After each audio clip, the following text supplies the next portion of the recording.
All right, we got Numbers chapter 16 through 20 today. Revolt of Korah, Dathan, and Abiram. Now Korah, son of Izhar, son of Kohath, son of Levi, along with Dathan and Abiram, sons of Eliab, and On, son of Peleth, descendants of Reuben, took 250 Israelite men, leaders of the congregation, chosen from the assembly, well-known men, and they confronted Moses. They assembled against Moses and against Aaron, and said to them, "You've gone too far.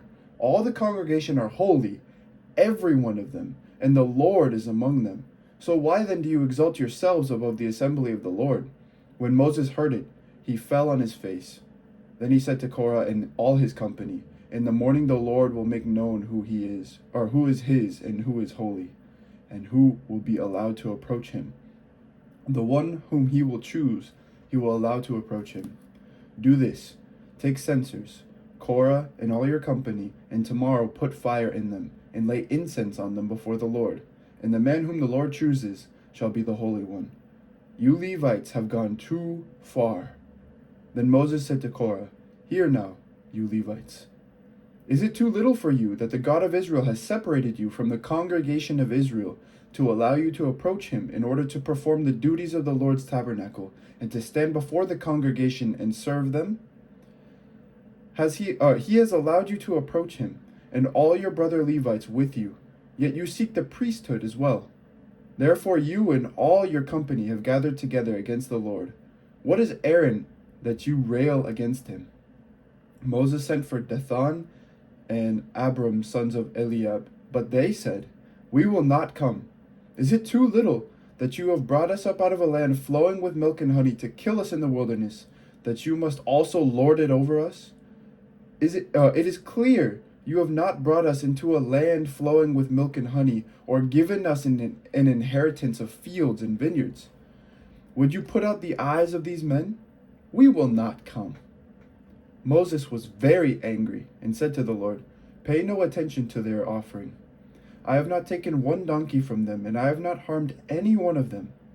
And Moses said to Korah, "As for you and all your company, be present tomorrow before the Lord, you and they and Aaron, and let each one of you take his censer and put incense on it, and each one of you present his censer before the Lord, 250 censers. You also and Aaron, each his censer." So each man took his censer, and they put fire in the censers and laid incense on them, and they stood at the entrance of the tent of meeting with Moses and Aaron. Then Korah assembled the whole congregation against them at the entrance of the tent of meeting, and the glory of the Lord appeared to the whole congregation. Then the Lord spoke to Moses and to Aaron, saying, "Separate yourselves from this congregation, so that I may consume them in a moment." They fell on their faces and said, "O God, the Lord of spirits of all flesh, shall one person sin and you become angry with the whole congregation?" And the Lord spoke to Moses, saying, "Say to the congregation, get away from the dwellings of Korah, Dathan, and Abiram." So Moses got up and went to Dathan and Abiram. The elders of Israel followed him. He said to the congregation, "Turn away from the tents of these wicked men, and touch nothing of theirs, or you will be swept away for all their sins." So they got away from the dwellings of Korah, Dathan, and Abiram. And Dathan and Abiram came out and stood at the entrance of their tents, together with their wives, their children, and their little ones. And Moses said, "This is how you shall know that the Lord has sent me to do all these works. It has not been of my own accord.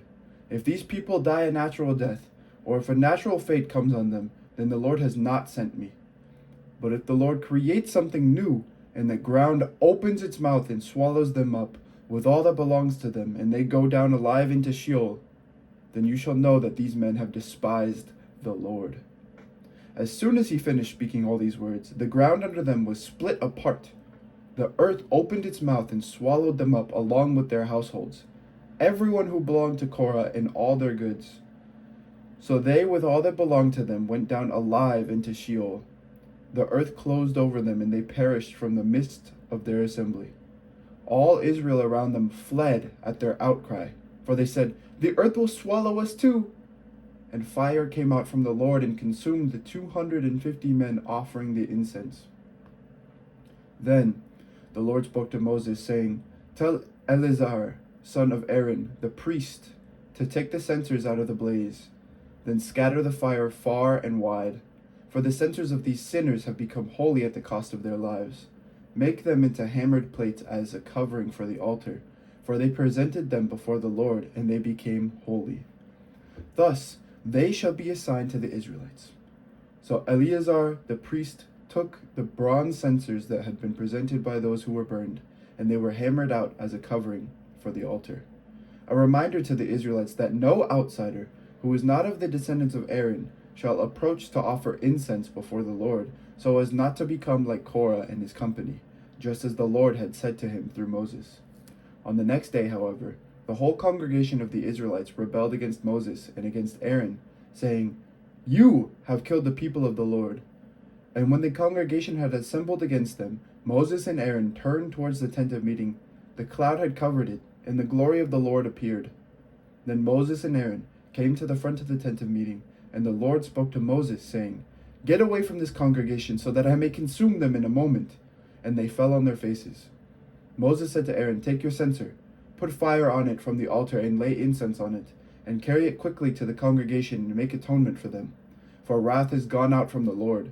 The plague has begun."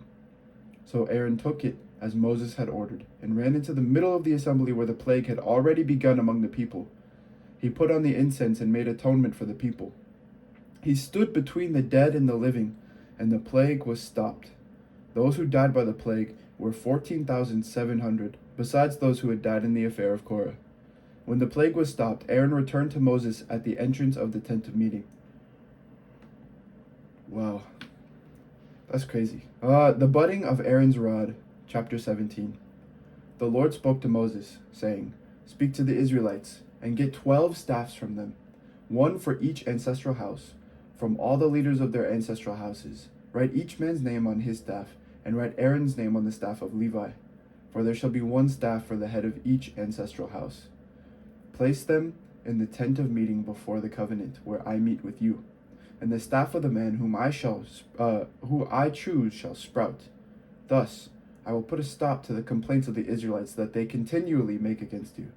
Moses spoke to the Israelites, and all the leaders gave him staffs, one for each leader, according to their ancestral houses, 12 staffs. And the staff of Aaron was among theirs. So Moses placed the staffs before the Lord in the tent of the covenant. When Moses went into the tent of the covenant on the next day, the staff of Aaron for the house of Levi had sprouted. It put forth buds, produced blossoms, and bore ripe almonds. Then Moses brought out all the staffs from before the Lord to all the Israelites, and they looked, and each man took his staff. And the Lord said to Moses, "Put back the staff of Aaron before the covenant, to be kept as a warning to rebels, so that you may make an end of their complaints against me, or else they will die." Moses did so, just as the Lord had commanded him. So he did. The Israelites said to Moses, "We are perishing, we are lost, all of us are lost. Everyone who approaches the tabernacle of the Lord will die. Are we all to perish?" Chapter 18. Responsibility of priests and Levites. The Lord said to Aaron, "You and your sons and your ancestral house with you shall bear responsibility for offenses connected with the sanctuary, while you and your sons alone shall bear responsibility for offenses connected with the priesthood. So bring with you also your brothers of the tribe of Levi, your ancestral tribe, in order that they may be joined to you and serve you, while you and your sons with you are in front of the tent of the covenant. They shall perform duties for you, and for the whole tent. But they must not approach either the utensils of the sanctuary or the altar, otherwise both they and you will die. They are attached to you in order to perform the duties of the tent of meeting. For all the service of the tent, no outsider shall approach you. You yourselves shall perform the duties of the sanctuary and the duties of the altar, so that wrath may never again come upon the Israelites. It is I who now take your brother Levites from among the Israelites. They are now yours as a gift, dedicated to the Lord, to perform the service of the tent of meeting.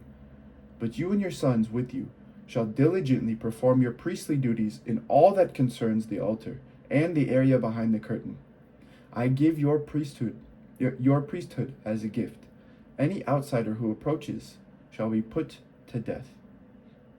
The Lord spoke to Aaron, I have given you charge of the offerings made to me, all the holy gifts of the Israelites. I have given them to you and your sons as a priestly portion, due to you in perpetuity. This shall be yours from the most holy things, reserved from the fire. Every offering of theirs that they render to me as a most holy thing, whether grain offering, sin offering, or guilt offering, shall belong to you and your sons. As a most holy thing you shall eat it. Every male may eat it. It shall be holy to you. This also is yours. I have given to you, together with your sons and daughters, as a perpetual due, whatever is set aside from the gifts of all the elevation offerings of the Israelites. Everyone who is clean in your house may eat them. All the best of the oil, and all the best of the wine and of the grain, the choice produce that they give to the Lord, I have given to you. The first fruits of all that is in their land, which they bring to the Lord, shall be yours. Everyone who is clean in your house may eat of it. Every devoted thing in Israel shall be yours. The first issue of the womb of all creatures, human and animal, which is offered to the Lord, shall be yours. But the firstborn of human beings you shall redeem, and the firstborn of unclean animals you shall redeem. Their redemption price, reckoned from 1 month of age, you shall fix at 5 shekels of silver, according to the shekel of the sanctuary, that is, 20 gerahs. But the firstborn of a cow, or the firstborn of a sheep, or the firstborn of a goat, you shall not redeem. They are holy. You shall dash their blood on the altar, and shall turn their fat into smoke as an offering by fire for a pleasing odor to the Lord. But their flesh shall be yours, just as the breast that is elevated, and as the right thigh are yours. All the holy offerings that the Israelites present to the Lord I have given to you, together with your sons and daughters, as a perpetual due. It is a covenant of salt, forever before the Lord, for you and your descendants as well. Then the Lord said to Aaron, You shall have no allotment in their land, nor shall you have any share among them. I am your share, and your possession among the Israelites.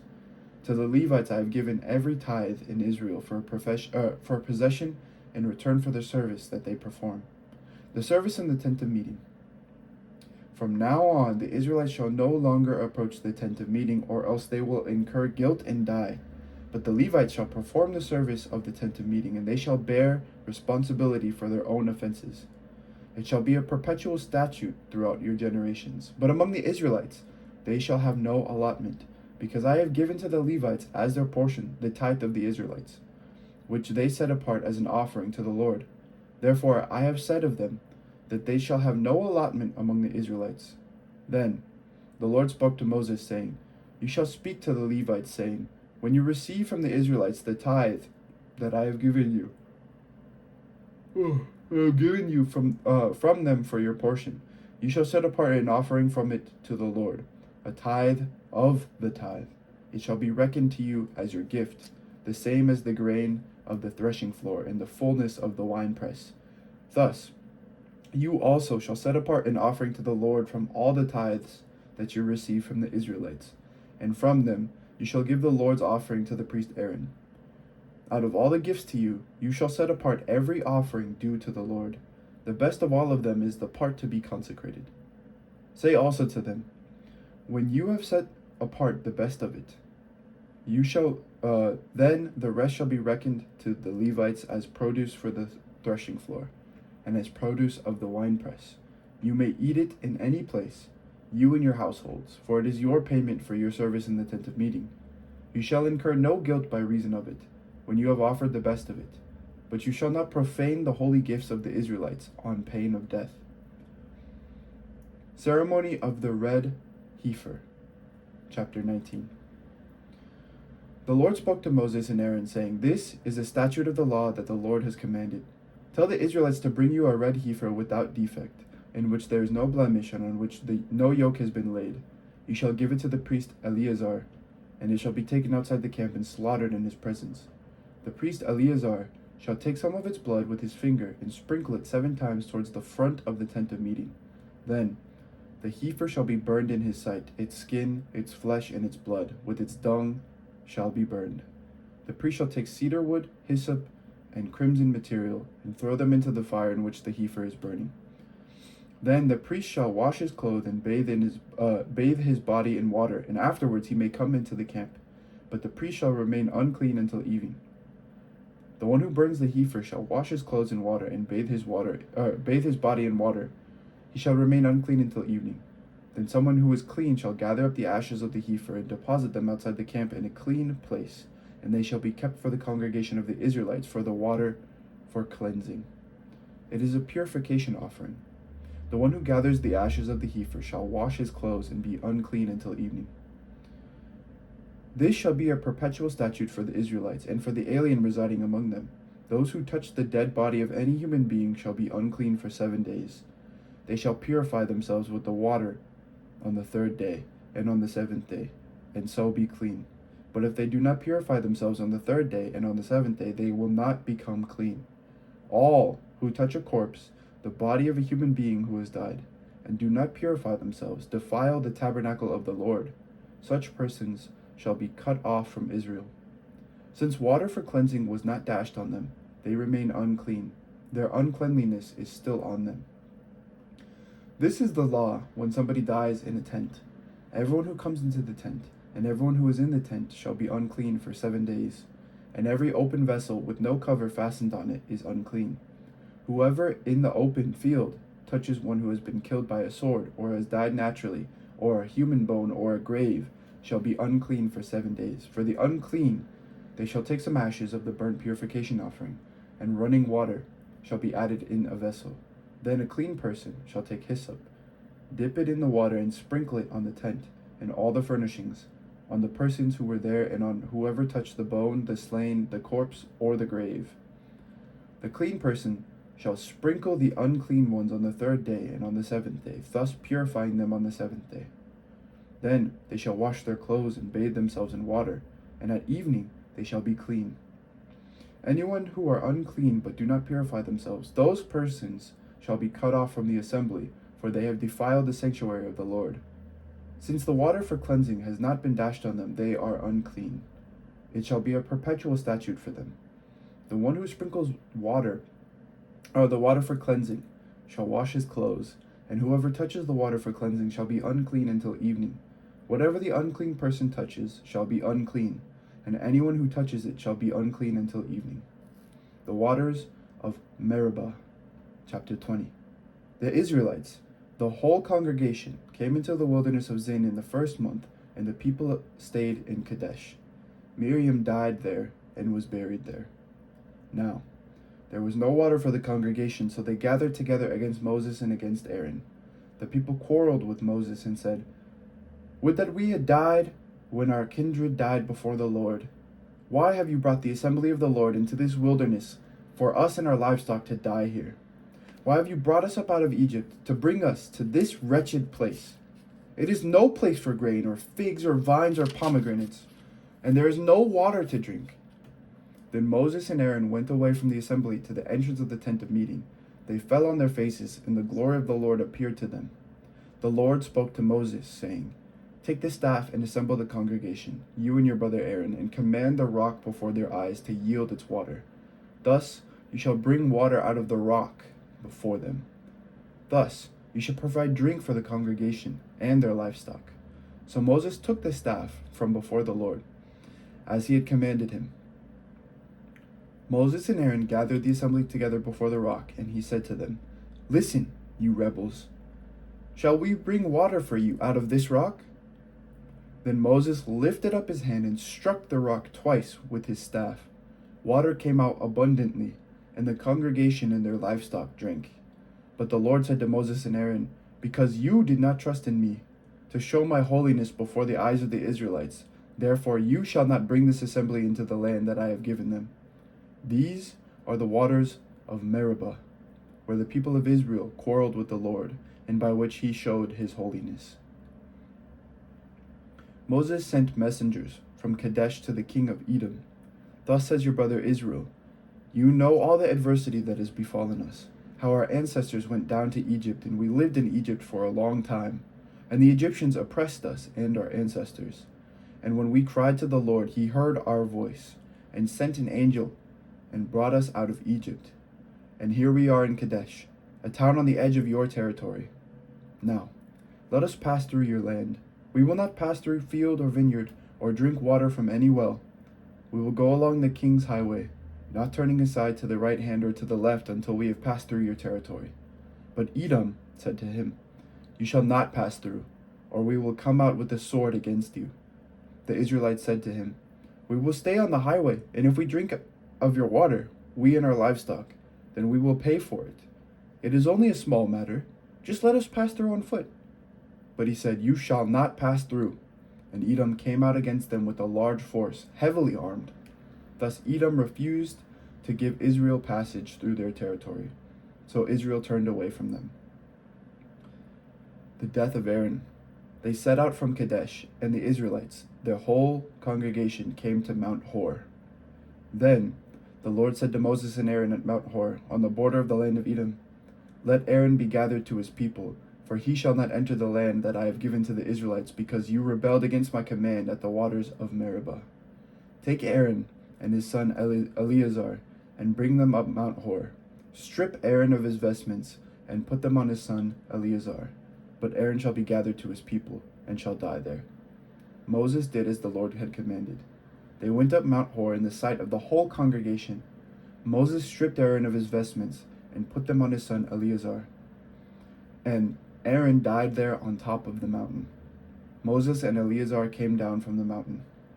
When all the congregation saw that Aaron had died, all the house of Israel mourned for Aaron for 30 days. This is the word of the Lord. Thanks be to God. And thank you once again to everyone who's listened thus far. It's not a lot of you, I know it. But thank you for listening. Everyone have a great day, and God bless.